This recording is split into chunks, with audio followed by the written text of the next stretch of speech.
रतन टाटा की सफलता की कहानी प्रेरणा और नेतृत्व का एक अद्वितीय उदाहरण है। उनका जीवन संघर्ष, ईमानदारी और दूरदृष्टि से भरा हुआ है। आइए उनकी कहानी को विस्तार से समझते हैं। प्रारंभिक जीवन और शिक्षा। रतन टाटा का जन्म 28 दिसंबर 1937 को भारत के प्रमुख उद्योगपति टाटा परिवार में हुआ था।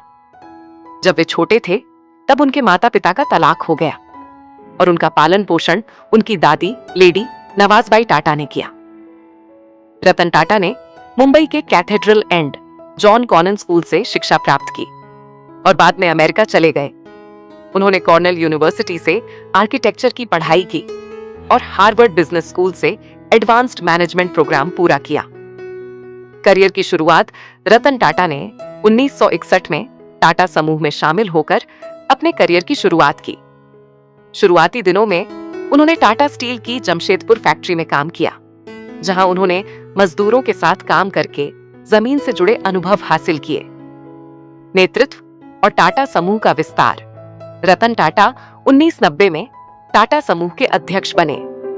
उनके नेतृत्व में टाटा समूह ने कई नए क्षेत्रों में कदम रखा। उन्होंने Tata Motors, Tata steel, Tata consultancy services और टाटा पावर जैसी कंपनियों को नई ऊंचाइयों तक पहुंचाया।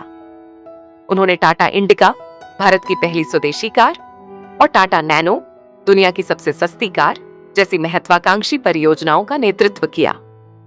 2008 में रतन टाटा के नेतृत्व में टाटा मोटर्स ने ब्रिटिश ऑटोमोबाइल कंपनियों जगुआर और लैंड रोवर का अधिग्रहण किया, जो उनके दूरदृष्टि और वैश्विक महत्वाकांक्षाओं को दर्शाता है। चुनौतीपूर्ण निर्णय और मानवीय दृष्टिकोण। रतन टाटा ने कई बड़े और चुनौतीपूर्ण निर्णय लिए, जिनमें कई विदेशी अधिग्रहण भी शामिल हैं। उन्होंने 2007 में टाटा स्टील के जरिए ब्रिटिश स्टील कंपनी कोरस का अधिग्रहण किया, जो उस समय भारतीय इतिहास का सबसे बड़ा अधिग्रहण था। हालांकि उनके लिए लाभ कमाना महत्वपूर्ण था, रतन टाटा हमेशा समाज और कर्मचारियों के कल्याण को प्राथमिकता देते थे।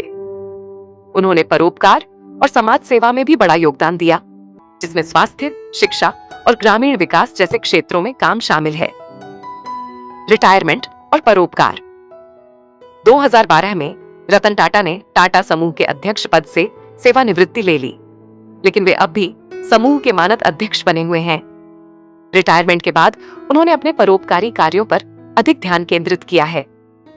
वे शिक्षा, चिकित्सा और समाज सेवा के कार्यों में सक्रिय रूप से जुड़े रहते हैं।